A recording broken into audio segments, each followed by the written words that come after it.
So so can you describe family life for Shirley McLennan in the 60s? Yes, it was getting busier and busier, and I had two little boys in the 60s, Alistair in 1962 and Peter in 1964. So that extended our family out to 5, which was quite busy. And 5 is a terrible number for cutting up pies and things. Well, it's 7 with Mum and Dad. Yeah, it was 7. That's true. And eight's a bit better again. So we'll do that later. So that's why you had it in. That's right. Yeah, because we needed to cut the pies into 4 each. Yeah. Yes. So how was it living in Canberra with no family around, basically, except your kids? Canberra provided a lot of new, exciting things for us. Bruce getting a very busy job at the Mint, setting it all up ready for decimal currency. And as far as I was concerned, I had everything that I needed close by. The schools were very close, within walking distance. The preschool was close. The shops were close, except when we first went there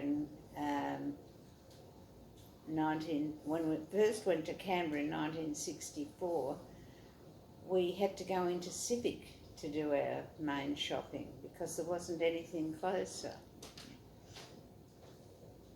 But and that was a challenge for me because I had these 5 little children and a pram, one on each side of the pram, and 2 over. So, no, there was 2 in the pram, I think, and 1 on each side. That's 4, and 1 over. So the 1 over had to hold hands with the one on his side. Fiona had to walk. And crossing the road was quite a challenge with that. And I didn't go into town that often because, now what was the term we had a special term for what it was like getting ready to go out, getting everybody ready. But I sorted that. You never got somebody ready and then let them go because they'd invariably go out in the sandpit and they'd have to be got ready again. So what you did, you got them ready and then you put them in the cot and sat them there to wait until everyone else was ready. I used to take more effort in taking out a very nice bunch of clean children. I don't think they do that so much now. I think they say, oh, we're going down the shops, and down they go. They don't comb a hair or do anything. But I did. Enjoyable time, the 60s. I remember actually trying to go down to the shops in whatever I was wearing, and you insisted on me putting on my Sunday best to go down to the shops, to go to Cons or Learmont's. Yes, that's all it was. But I wouldn't let you go out in clothes that had been worn all day. Another memory is that in the morning, must have been Saturday or Sunday morning, we'd all jump into bed with you and Dad, and start like that for a while, and then Dad would say, This isn't going to buy a baby a dinghy, is that right? Oh, there was something like that. Yeah. Yes. Yeah. Dinghy meaning singlet. Singlet. So it was a case of get up and get moving. Yeah, that's right. So you must have had to buy a singlet. Oh, we did endeavour to take the children to church with us on a Sunday, and they all had to be got ready again once again. Eventually, Dad just got fed up and he said, no, not doing it anymore. Because you'd have a person standing there with 1 foot down and 1 foot up and say, what are you doing? I can't find my shoes. Well, I remember that as well. You do? Yeah, you'd dress me and Peter up in kilts. Yes. And of course, we didn't wear underpants. Or couldn't find them. And sitting on the pew without underpants and a kilt, that's not fun. So it was quite easy to stop church, I think. Yes, so we gave that one away. We did actually, in those years, in that decade, we did actually see quite a bit of the grandparents. When we lived in Melbourne, we'd probably go to their places once a week for a meal, and that was about it. But when we moved up to Canberra, they would come for a fortnight. And so they had quite good contact with the children. And they didn't all come at once, but they did come, and that was lovely. We had a lot of visitors there. We had the cousins from America. They came over, and Auntie Jeannie came up. She was there very early in the piece. Auntie Jeannie being Jeannie Gamble from next door in Dunlaven Road. Yeah. Yes. Yeah, and so moving into the 70s, Yeah. that's when Ian came along. So 1970, Ian was born. the purpose of Ian was to make sure the pie was cut into 8. That's right. That was the prime reason. Mm-hmm. It So wasn't at all. Was he a surprise? No. I hated it when Peter went to school and there wasn't anybody at home. So he wasn't a surprise. Okay. No, very good. And so 70s just continuation, I guess. Yes, just people growing up. Now you started work in the 70s as well. Yes, when the children were, when Ian was about 4, I went back and did a refresher course for nursing at the Canberra Hospital. And I didn't get a job in the hospital. What I did was have sort of small jobs, doing a bit of home nursing, and I did a stint at Belconnen Mall in the childcare centre. They had to have a trained nurse in the baby part of that. So I did that job for quite a while. It was quite a way to travel every day. Well, not that far, I suppose, but I quite enjoyed getting out and about and doing other things besides looking after the family. Gave me an interest. Mm-hmm. And after the child mining job, then what did you get? I think probably at Malcara, but that would have been in the 80s. I got the job at Malcara. Was it? Okay. I think so. I think I was only there for about 5 years. Yeah, you're probably right. Yeah. Actually. So you minded the son of Wayne Bennett. Yes. And he was a coach of the Raiders, and the Raiders started in 82, I think. 1982. Oh, it was very early in the piece, but they were well known.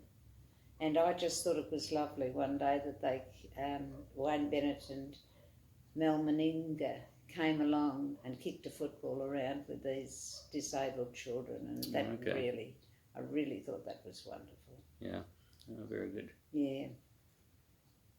And then in the 80s, Dad retired? Yes, Dad retired. I'm not sure which year it was. It could have been the early 80s, and he started a course in Australian history at the University of Orange. And Armidale, wasn't it? Armidale. Oh yes. University of New England. Yes, I think it was Armidale. Yes. And he enjoyed that, but I didn't enjoy that much because when I'd come home from work, Dad had done the washing and he'd put all the dark colours in with the light colours. All right. I said, please separate I said to him was, please don't do the washing. Oh, but he said, I have to do something. I'm sick of I can't just, do paperwork and study all the time. Mm-hmm. I've got to have a change. Oh, right. But that came to a close after we bought the shop. He was still doing the university course, but it was getting too hectic for him to get everything done. And I said to him, you've just got to make up your mind. You're either going to run a shop or you're going to do the course. You can't do both. So tell me about the process you went through to find the shop and decide to buy it. Right. Well, we actually, it just happened. We went to visit a friend in Nimitabel, and we were a bit early, so we walked up and down the street. And when we had finished walking up and down the street, Bruce said, see, that shop's for sale. And I said, yeah, let's buy it. Now, there had been no discussion before about having a shop. There'd been no discussion about moving from where we were. But he was just right for the takings, for doing something different. I was still working at Malcara, but that was okay. And so when we were at the people's place, we said to them, oh, we saw that shop for sale. And they said, oh, gosh, wouldn't that be great, if you bought that. We need somebody to run that shop. It's right, okay. So that was on a Saturday that we were visiting. On the Monday, we rang up the estate agent and said we're interested in that shop. And yeah, fine. And we'd like to come down and bring our accountant. And we did. We went down and we bought it that afternoon. So there wasn't a lot of planning in that at all, but gee, it turned out well. It was something different that neither of us had done before. I liked the challenge of it all. Bruce was the money man. He could keep track of the money very well, but he was absolutely hopeless on stock. I tried to discuss it with him, and I said to him, Bruce, how many bottles of milk do you think we need for the long weekend? He said, how many have you got? I said, 2. Well, that'll be enough. He didn't have a clue. But it was an interesting shop in that it had lots of different stock. We had, as you walked in the front door, we had fruit and veggies. Then we had a big counter full of lollies. Then we had chemist's items, aspirin and all that sort of stuff. Because there was no chemist in the town. We had all of the newspapers, and Dad stood every morning beside the potbelly stove reading the newspapers. We had lots of birthday cards and lots of what do you call them? Grief cards when people die. Oh, yeah. Because everybody in Nimitabel, when there was a funeral, they would get a card and take it to the cemetery. I hadn't come across that before. But you just did not run out of those sort of cards. And we had gumboots, lots of gumboots, and for some unknown reason, we ended up with one odd one. And one day we had, I've forgotten his name, the chappie who ran the marathon in his gumboots. Oh, yeah, Cliffy Young. Cliff Young, yeah, that's right. Yes. He came past and he came in we actually sort of lined him up before he got to our shop. We saw him coming and went down and spoke to his manager and said, you know, could Cliffy come into the shop? So, this is during the run? Yes. Oh. So he came in. This is the run from Sydney to Melbourne? Yes, yeah. Which he won. Mm. And he signed the gumboot for me. Yeah. And that was a lot of fun for people to look at. And I don't know what happened to that boot either. We lost it. It probably went with its mate somewhere. Mm. Yeah. And we had piles of Coca-Cola, lots of groceries. Arnott's biscuits were my favourite people. They're not anymore because they sold out to America. But they were the best suppliers that I've ever come across. They used to come into the shop, take the order, look up and down the aisle to see what was missing, what we needed. They would bring the order, they would bring it right into the aisle. Oh, they're wonderful. Mm.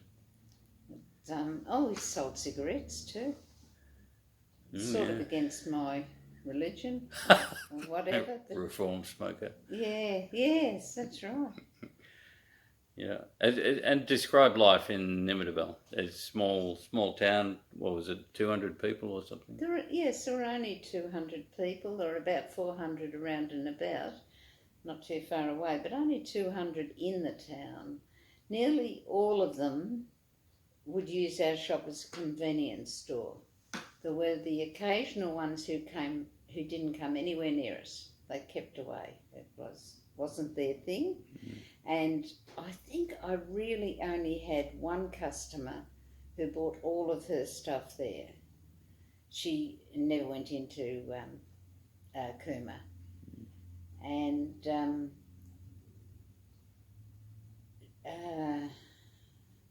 and I used to try and do out the window in different sorts of fashions. And whatever I did, she always came up and she wanted something out of the window. And it wasn't really convenient because I had a nativity scene that the sister up at the Catholic church lent me. She wanted that. And sorry, I can't sell that. Oh, okay. But the best window I used to do was black and gold. You know, the cheap colour of goods. And looking at the window from over the other side of the road, it looked magnificent. Yeah. Black and gold. Yeah. We had a beautiful tree in the road opposite, out on the Kybian Road. It was right at the where the bell is now, or in that block of land. And it was so high, and one day there was snow, and it was all the way down the tree. It was magnificent, absolutely glistening. Beautiful sight. Unfortunately, the tree had too many boughs that were falling off and it had to be cut down. That was a sight at Nimidabel. Yeah, I hadn't thought of Nimidabel for a while. They were an interesting town. They had the school breakup was always held, and prize giving in the local hall, and everybody in town went to that, whether they had children or not. Very good. And I thought that was just lovely. The same with the Lions Club. They used to have their handover dinners, and they'd invite everybody in town. That's good. And it was used. It had a good kitchen set up, so it was used for different parties. And in fact, we had Peter's 21st birthday party there. Ian. Was it Ian's or Peter's? Ian's. Yeah. Oh. Ian's, yeah. That'd be 91. It'd have to be Ian's. Yeah. Have to be Ian's. Yeah.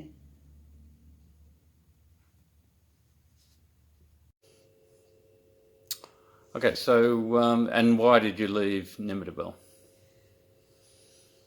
It became too much for Dad.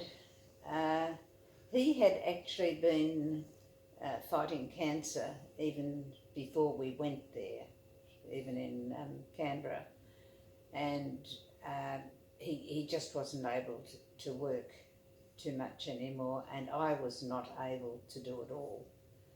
The bookwork was not my forte, so we used to come down to Merimbula for a day off every now and again, and we'd come down and go to a motel.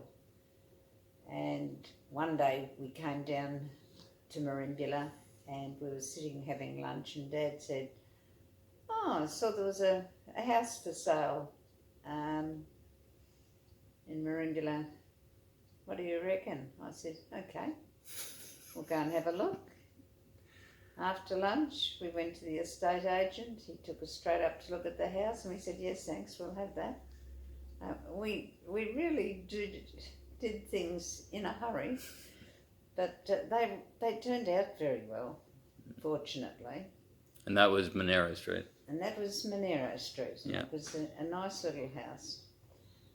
But Dad, we spent a lot of time going for treatment up to Canberra, and we also spent a lot of time travelling. He was absolutely amazing. He wanted me to see things that I hadn't seen. I'd never been to the Red Centre, to Uluru. Right, we went there. Even though he was as crook as anything, we had to go to the specialist just before we left to go there. And but he did it for me. He was really very thoughtful. We went to New Zealand. We had 3 trips in that year. And he died soon after. But let's say died happy. I think he was. He was happy with what had gone by. And I was certainly happy that he was extending himself. One little sideline, we went on the Indian Pacific, and we went on the Garn. Both of them only for short trips, not the big trip. But we walk into the carriage, and Bruce said, "Well, I'm not getting up there." the bunk beds. I said, "Don't you worry about it. I'll get up there." I couldn't do it now, but I could do it then.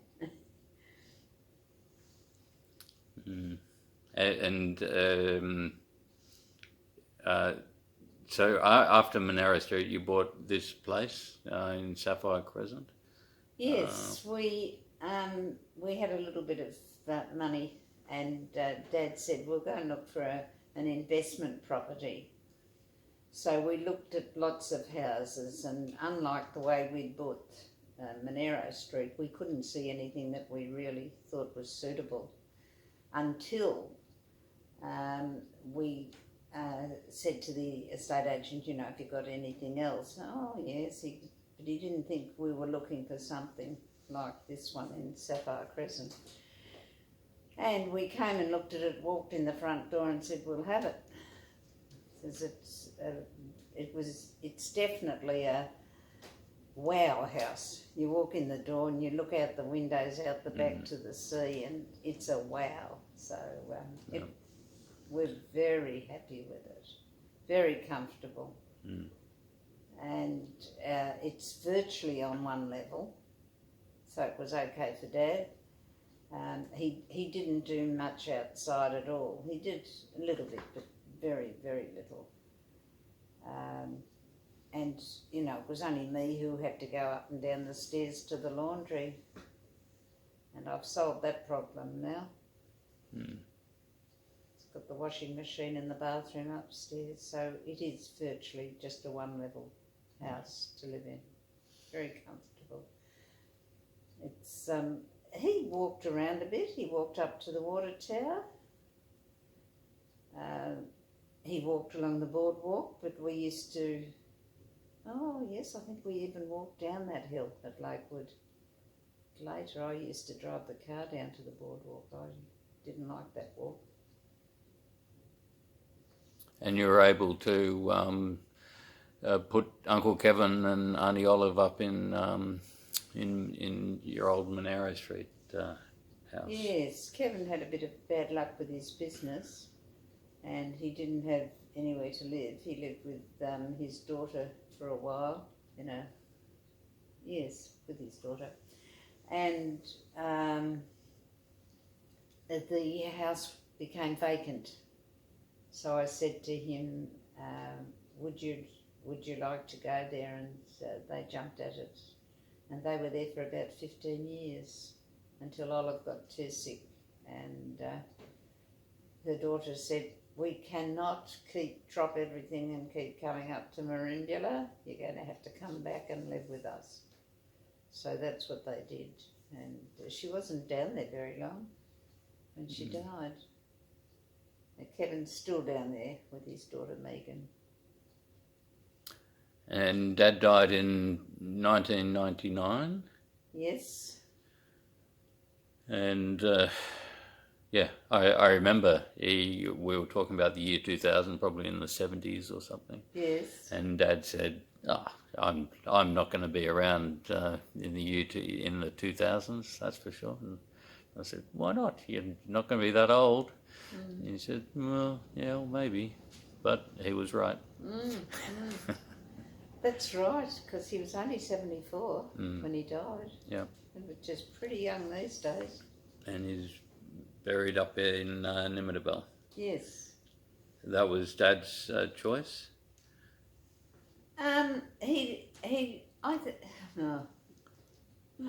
I've always said it was Dad's choice, but I think it was, in a bit of a way, it was mine, because I had the responsibility at the end, and that seemed to me to be the place to go. We didn't have any connection with Pambula Cemetery. We didn't have a crematorium around, so Nimidabel seemed to be the answer. And all the townspeople put on a wake for us in the hall. You couldn't have been nicer. Yeah, very good. And so, and then you're by yourself in Merimbula, but with a good group of friends down here. Yes, even before Dad died, actually, he joined up with me for the first lot of classes of U3A for Tai Chi. He did Tai Chi. His claim to fame was that we used to do it in the Scout Hall at Merimbula, and you do travel a bit in Tai Chi, going left and going right, and everybody turns around and said, where's Bruce? Where's Bruce? And he'd gone out to the kitchen. He moved further than He'd had enough. Oh no, he came back.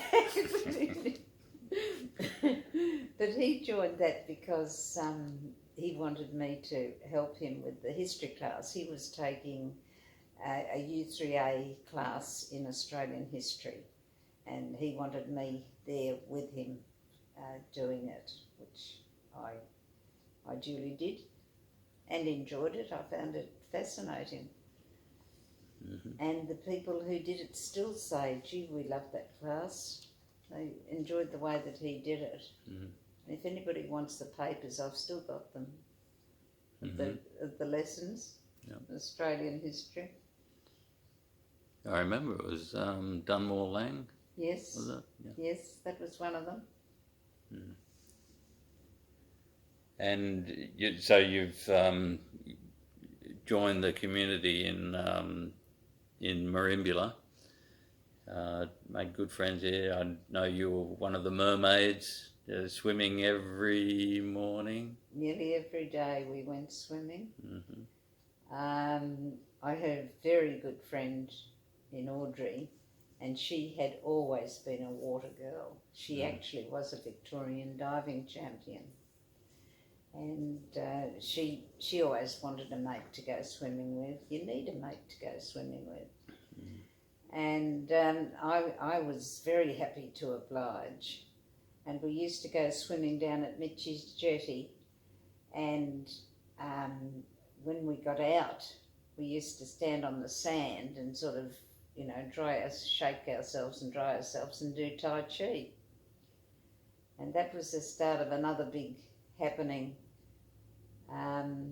because then we changed it, that we did Tai Chi and we did it on Mitchie's jetty.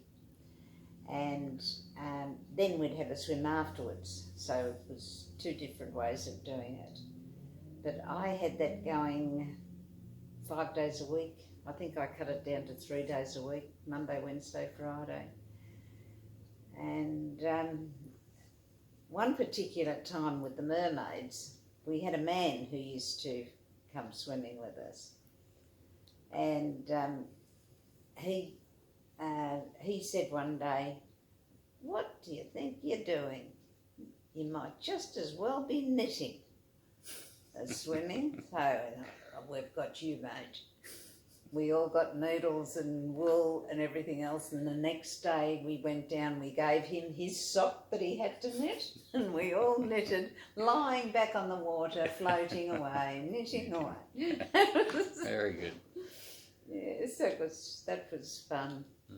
But we were there for a long while, for years, but eventually I think Bill worked out that this is dangerous, and I had worked out that it was dangerous too, because we had so many people who came to do Tai Chi.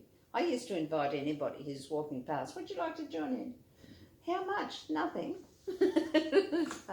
So they joined in. We had so many people that we had the jetty full, and we had each side on the sand with people. And it was dangerous. They could have fallen off that jetty, but nobody did, thank God. And we moved. We moved to Fort Oval to start with, which is opposite Hungry's, and then we moved over to Spencer Park. What's it called? Spencer Park. Spencer Park. Yes, and I was there for years and years and years. Eventually I decided to retire, and there was a really good Tai Chi teacher, his tops, won lots and lots of medals, completely out of my class. And I asked him would he like to take over, and he did. And he carries on at Spencer Park.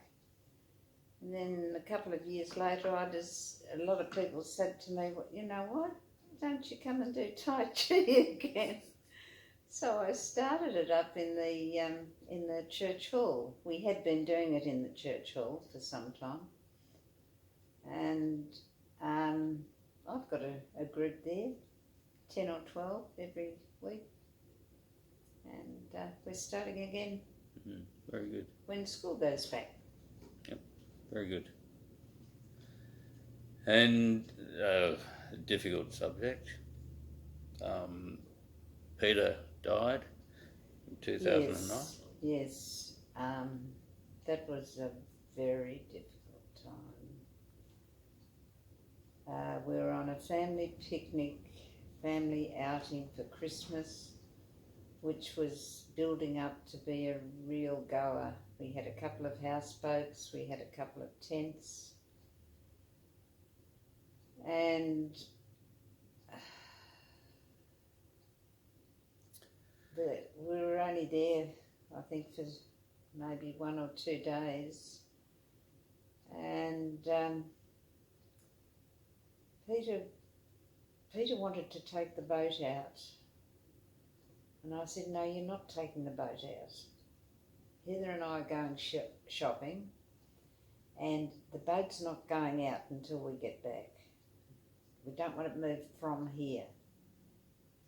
And he was agitated, and he decided that he would go swimming instead, which proved to be disastrous. Nothing worse than losing a child. Oh, in the wrong order. Your children shouldn't go before you. And you think, what could I have done? How could I have stopped that? But he having a bit of family difficulties. He was thrilled. He had 3 sons there on this occasion, and he swam across the Murray River, and a motorboat came around the corner, and he tried to duck dive away from it, but he couldn't get down quickly enough.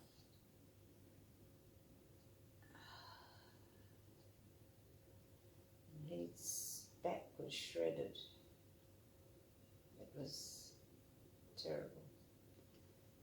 Heather and I was in town, didn't know about it. We eventually got a phone call that by that time, the air ambulance had come and taken him away, so I never said goodbye. Did go down to the hospital, the Royal Melbourne Hospital, and saw him there. But as you know, the body is not the person. The person's gone. It's only just a carrier of the person.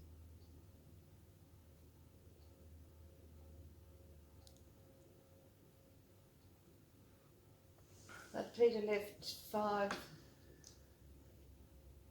4 lovely children, and the baby just turned 18 the other day. Yeah, that's right. Which he would have loved to have been around for that. Yep. You can't go backwards. It happened, and that was it. I hope none of my children die before me again. Yeah, think about it. Eilish is the youngest grandchild. Yeah. So how many grandchildren have you got? I've got Mum? 21 grandchildren. And how many great-grandchildren? And 22 great-grandchildren. The latest and the greatest There's being... Rory. Rory. Rory. That's right. Yes, oh no, that is lovely. And none of Peter's or Ian's children have yet produced. Hopefully that will happen. Here's all the family. Bruce and me in the middle, my children around in a circle, and all the rest going off as in a family tree. You can see the tree trunk branches. Peter did a fantastic job of this, of getting everybody in it. Ian. Of course, it's out of Ian, not Peter. It's out of date now. There's quite a few more great grandchildren that aren't on that picture. Quite a lot. But they'll have to be in another picture, not that one. That one was set in time in 2013. Very good. Oh, thank you, Mum. That was a very nice set of chats. Going I've through enjoyed the history. it. Thank you, Alistair. Very good. Right. You must come again sometime. I'll try.